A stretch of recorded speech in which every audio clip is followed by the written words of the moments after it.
Bienvenidos a un programa nuevo que se llama Viendo la Justicia Social. Tenemos una persona muy especial hoy, que es el Monseñor William Iraheta, que viene a nosotros de la parroquia de la diócesis de Santiago de María en El Salvador. Quizás ustedes van a decir, pero ya sabemos, Padre William, porque estaba acá hace 2 años hablando de la beatificación del Monseñor Romero. Bueno, al terminar con nuestro programa, él regresó a su país. El Papa Francisco, dentro de 6 meses, le nombró obispo de Santiago de María en El Salvador. No creo que haya una conexión entre la entrevista, yo no sé. Quizás.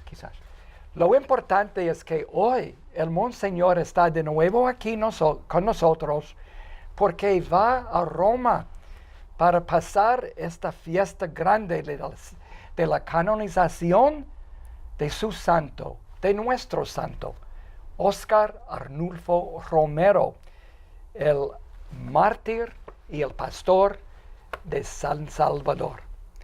Gracias, Monseñor, por estar acá. Antes de hablar del Monseñor Romero, podemos hablar algo de su diócesis, de Santiago de María, y también de su pueblo allí, el pueblo salvadoreño. ¿Cómo no? Muchas gracias nuevamente por esta oportunidad de dirigirme a la iglesia de Fresno.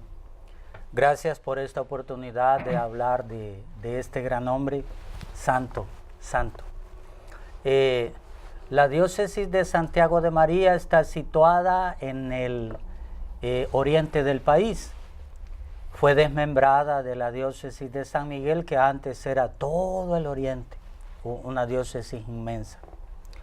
Tiene actualmente 42 parroquias, promedio de 80 sacerdotes, 5 religiosos y un promedio de 18 religiosas, aunque algunas tienen allí su etapa de formación, crece un poco más, pero ya las profesas son estos.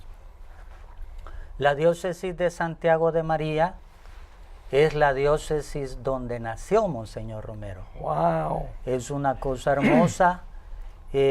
Para entonces era de la diócesis de San Miguel. Cuando hicieron la partición, quedó dentro de la diócesis de Santiago de María.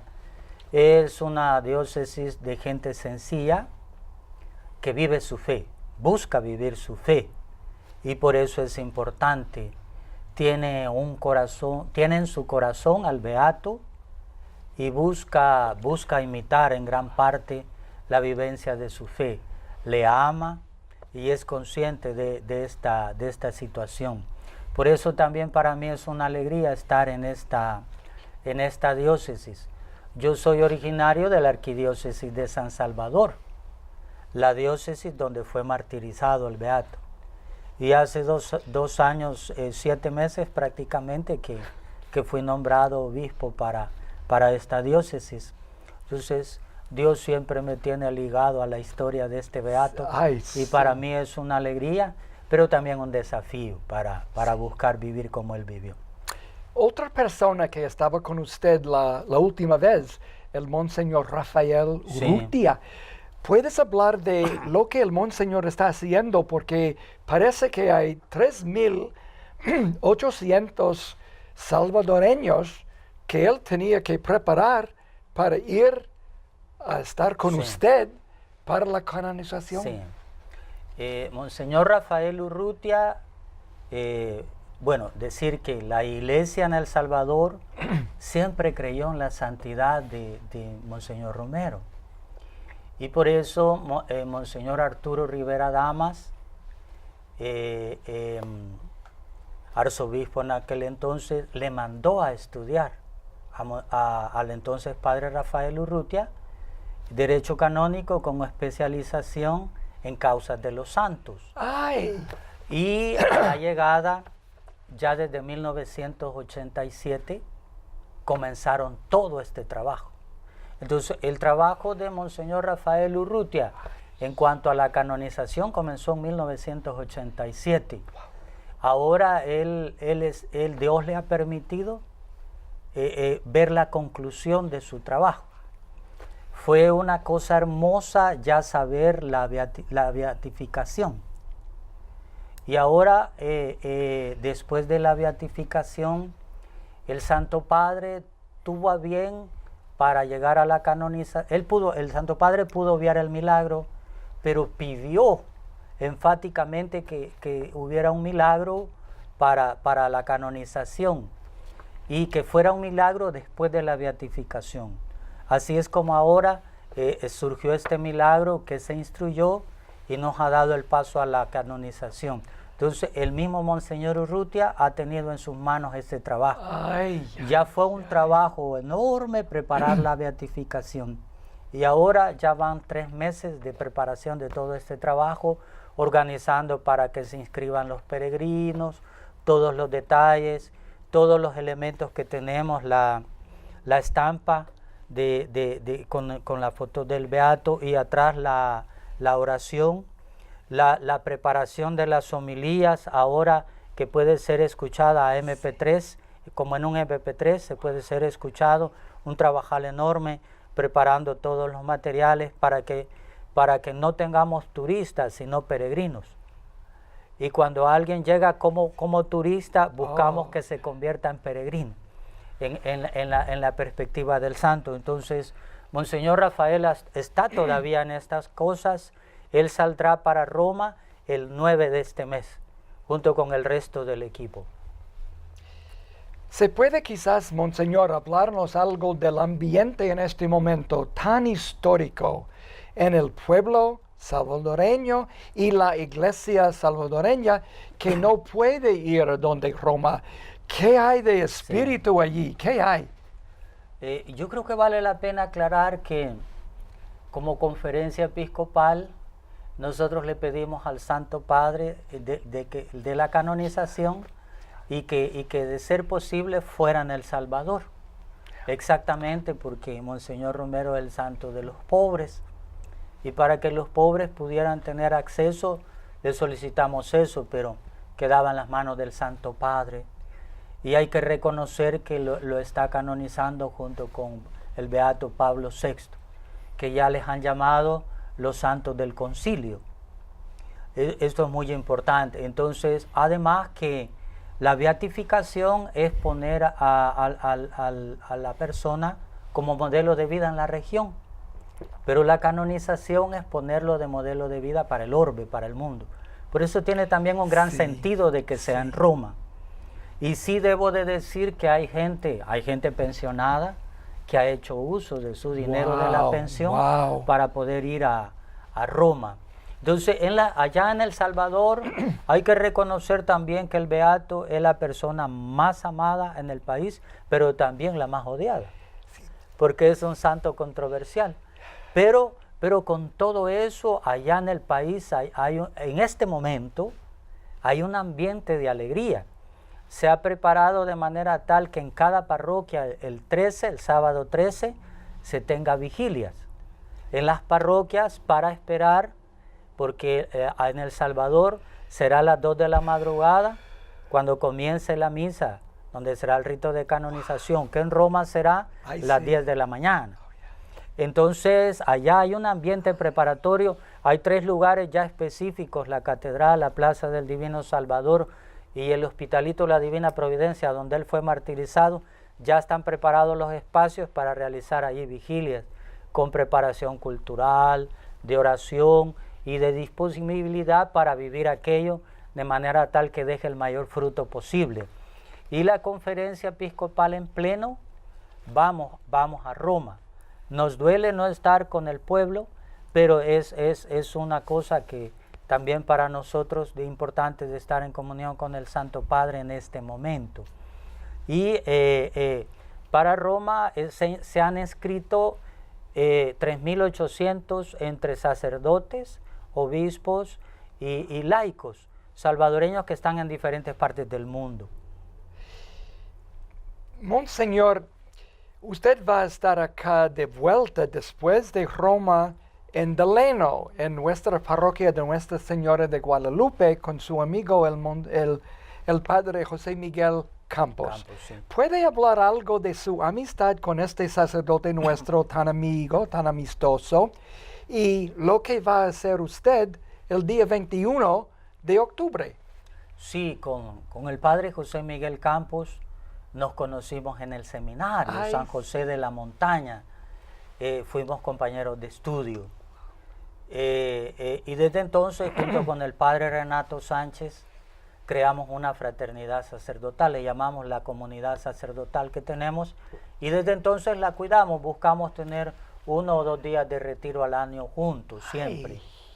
Y desde el año 2007, que él está acá en la diócesis de Fresno, le visitamos. Somos fieles en esto. Y este año, dada la oportunidad, me pidieron que pudiera celebrar el domingo 21, al regreso de Roma, una misa de acción de gracias por la canonización en la parroquia Nuestra Señora de Guadalupe. Hay en la diócesis de Deleno 5 sacerdotes salvadoreños. Y tenemos muchos salvadoreños que residen en esta parte. Entonces, el motivo de la celebración es esta, y yo con gusto acepté. Para mí es una alegría poder realizarlo, poder compartir este momento de fe histórico para nuestro país y ahora para el orbe entero. Es un santo para la Iglesia Universal. Usted solo tenía 18 años cuando murió el Monseñor martirizado. ¿Qué memoria personal, si hay, de este gran santo cuando usted era ya un jovencito? ¿Qué impresión él le dio? Cada domingo en la misa pontifical, en la homilía, en la voz de Monseñor Romero, nosotros escuchábamos aquello que nosotros teníamos ganas de decir, de gritar. Pero que en esas condiciones no teníamos la voz para eso, no teníamos la palabra, pero no la voz. Entonces, Él era la voz nuestra, en nuestras aspiraciones, en nuestros sufrimientos, en nuestra búsqueda del sentido de la fe. Él lo era. Él, entonces, nos marcó. El Beato nos marcó. Y esa es mi memoria de la confianza en el pastor y que nos invitaba a caminar y a vivir la fe. Y por eso es que también siento que el Señor había sembrado en mí esta semilla de la vocación y surgió este deseo para seguirle al Señor en el sacerdocio ministerial. ¿Y cómo se siente, Monseñor, viviendo en la casa del Monseñor, predicando y celebrando en la catedral que fue de él, donde él estaba ya domingo tras domingo celebrando la misa? ¿Cómo se siente allí? En primer lugar, agradecido con Dios, que en su infinita misericordia me ha llevado allá. Y en segundo lugar, me siento desafiado, porque Santiago de María ha tenido 3 obispos gigantes. Quien fue el obispo fundador, Monseñor José Castro Ramírez, que es el que la creó, la diócesis, le dio estructura. A su retiro llegó Monseñor Oscar Arnulfo Romero, que estuvo casi 3 años en la diócesis y le tocó que vivir estos momentos duros, convulsionados ya en el país. Era un hombre de mucha cercanía con la gente, de mucha cercanía.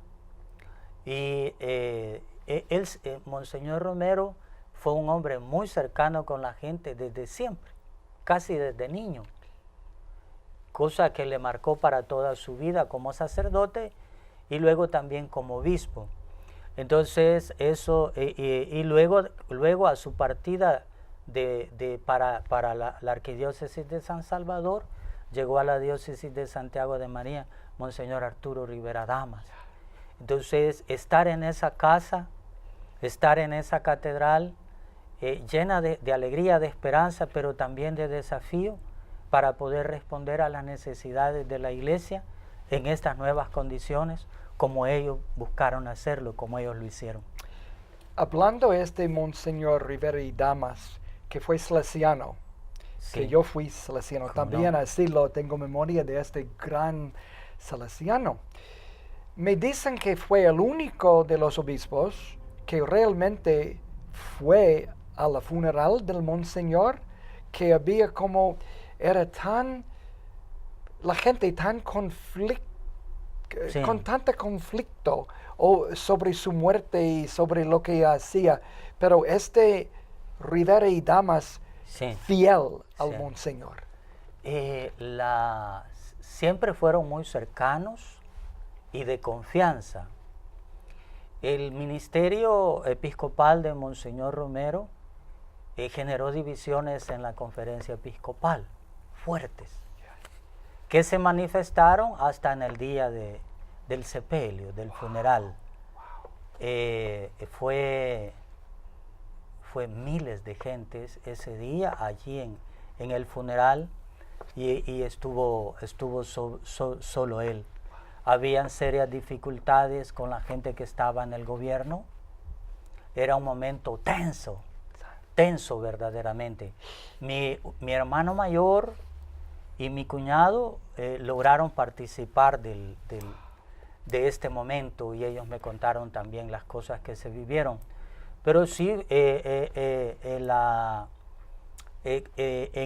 Monseñor Romero, junto con Monseñor Arturo Rivera, se pudo ver cómo se cumple la palabra, ¿no? Este está puesto para señal de contradicción. Sí. Y de frente a él se manifestará lo que hay en el corazón de los hombres. Y allí pudo verse, ¿no? Fue un momento duro, pero que el tiempo ayuda a comprender las razones y el sentido evangélico que tuvo. Después de 30 años ya, estamos ya 38 años después, ¿cómo está la situación del pueblo y de la iglesia en este momento en Salvador? ¿Cómo decir? La iglesia sigue su trabajo, sigue su empeño. Tenemos una conferencia episcopal renovada relativamente. Gracias a Dios, no nos cuesta ponernos de acuerdo en las cosas del Señor y una buena comunicación con la gente. Estamos buscando que haya una pastoral elaborada, metódica, desde la diócesis hacia cada parroquia y que así se evangelice de la mejor forma posible.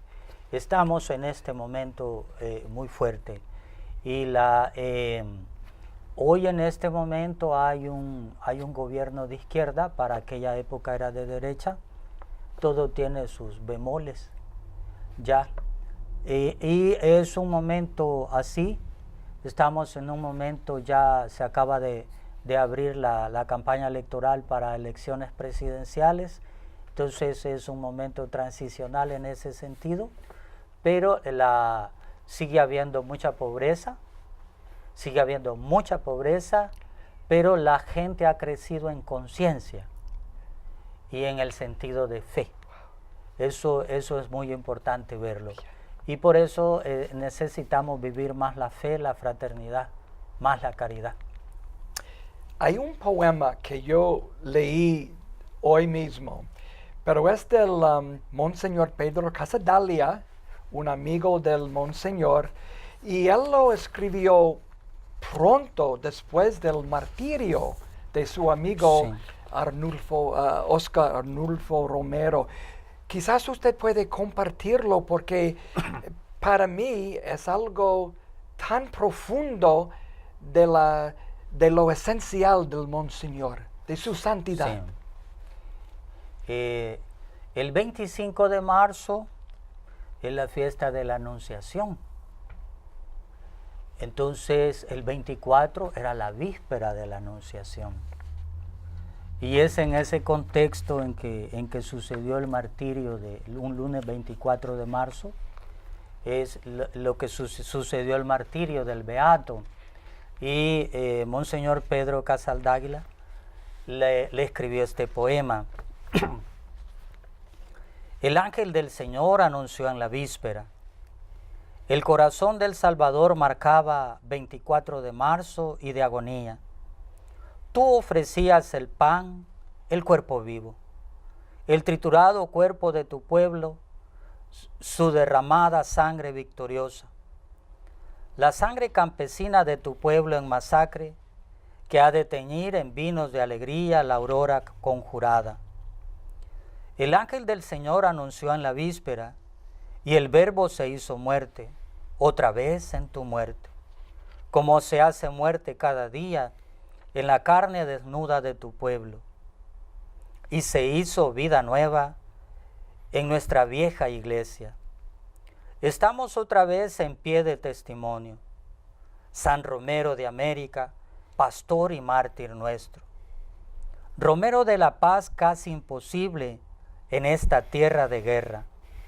Romero en flor morada de la esperanza incolumne de todo el continente.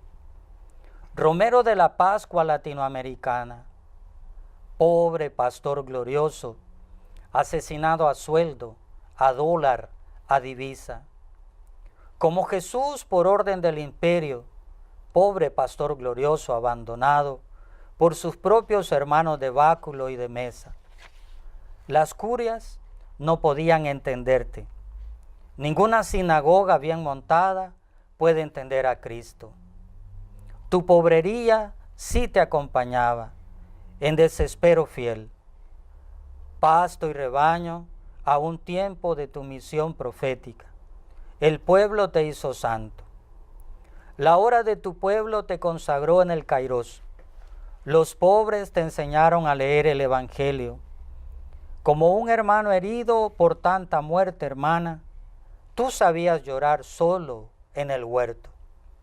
Sabías tener miedo como un hombre en combate, pero sabías dar a tu palabra libre su timbre de campana. Y supiste beber el doble cáliz del altar y del pueblo, con una sola mano consagrada al servicio. América Latina ya te ha puesto en su gloria de Bernini, en la espuma aureola de sus mares, en el retablo antiguo de los Andes alertos, en el dosel airado de todas sus florestas, en la canción de todos sus caminos, en el calvario nuevo de todas sus prisiones, de todas sus trincheras, de todos sus altares, en el ara según el corazón insomne de sus hijos.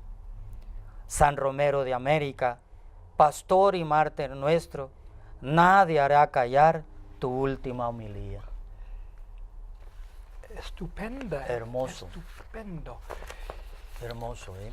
Yo tengo que dar una conferencia el día 13 de octubre en español para el pueblo de Fresno en el Congreso Diocesano sobre el Monseñor Romero y la importancia de su vida y de su muerte. ¿Cuáles son algunas cosas que yo tengo que mencionar o voy a fallar en lo que digo? ¿Cuáles son cosas que no se puede sin mencionar? Primero, Monseñor Romero fue un pastor y un patriota. Lo que hacía viviendo la fe, lo hacía también porque amaba su patria, su país, su tierra. No separaba estas cosas, fe y vida, y de responsabilidad social, jamás las separó. Primero. Segundo, tenía claro las prioridades. Monseñor Romero actualizó a San Irineo de León. San Irineo afirmó: la gloria de Dios es que el hombre viva. Monseñor Romero actualizó la frase, dijo: la gloria de Dios es que el pobre viva. Ay. Porque es el que no tenía vida y aún sigue pasando. Y por eso estamos desafiados. Wow. Él luego tenía un amor grande por su clero. Él sabía que la responsabilidad del obispo primaria es cuidar del clero. Por eso, cuando mataron al padre Rutilio Grande, él afirmó, quien toca a un sacerdote, a mí me toca, al obispo toca. Él tenía claro esto. Y al final, él sabía que su vida estaba en las manos de Dios y que si se entregaba era por la voluntad de Dios. Entonces él era consciente de la entrega de su vida,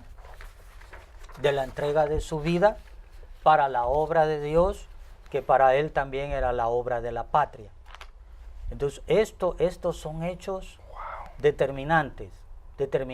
Por eso nuestra vida tiene que ser dada para que todos tengan vida y la tengan en abundancia. Esto es. Y luego él fue un hombre humilde, consciente de sus limitaciones y consciente de en quién confiaba. Por eso quisiera compartirles lo que él escribió un mes antes de su martirio en sus cuadernos de ejercicios espirituales, cuando él iba cada mes de retiro con una vicaría de la diócesis. Ay. Y esta vez le tocó, con la vicaría que le tocó, él, después de sus apuntes de resumen, escribió lo siguiente. Monseñor, cuando iba a ser ordenado presbítero, antes escribió, dice, Señor, yo no soy nada y tú eres todo. Pero si tú quieres, con tu todo y con mi nada, haremos mucho. Wow. Haremos mucho. Wow. Y él entonces hizo su consagración al Sagrado Corazón de Jesús. Y en ese contexto de este retiro, él comentó su consagración de la manera siguiente. Así comento mi consagración al corazón de Jesús, que fue siempre fuente de inspiración y alegría cristiana en mi vida. Así también pongo bajo su providencia amorosa toda mi vida y acepto con fe en Él mi muerte, por más difícil que sea. No quiero darle una intención como lo quisiera por la paz de mi país y por el florecimiento de nuestra iglesia, porque el corazón de Cristo sabrá darle el destino que quiera. Me basta para estar feliz y confiado que saber con seguridad que Él está en mi vida y en mi muerte. A pesar de mis pecados, en Él he puesto mi confianza y no quedaré confundido. Y otros proseguirán con más sabiduría y santidad los trabajos de la iglesia y de la patria. Escribió esto el 25 de febrero. Monseñor William, no puedo darle gracias bastante por lo que usted nos ha dado hoy. Es un placer que usted ha venido otra vez a Fresno y a Delano, y ojalá que muchos vean este video para aprender la profundidad de este santo, Arnulfo Romero, el Monseñor Oscar Arnulfo Romero. Gracias. Gracias a ustedes por la oportunidad.